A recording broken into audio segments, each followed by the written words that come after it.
Meclisin içinde Sünni de var, Şia de var. Bakın önemli burada. Ama hepsi mezhepsel bir şekilde birbirinden ayrıdılar. Mezhep konusuna gelenler birbiriyle kavgalıdırlar.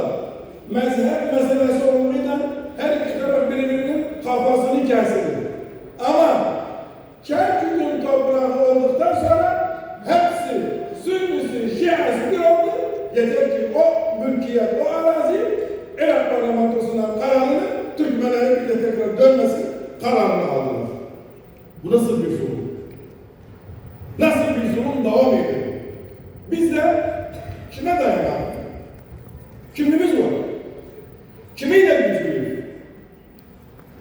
Bugün dersek ki uluslararası hukuklara dayanarak ki ben özüm insan hakları komiserliğinin başkanıyım, parlamentonun içinde herkesin hakkını talep eden kişiye ama indiye kadar görmeden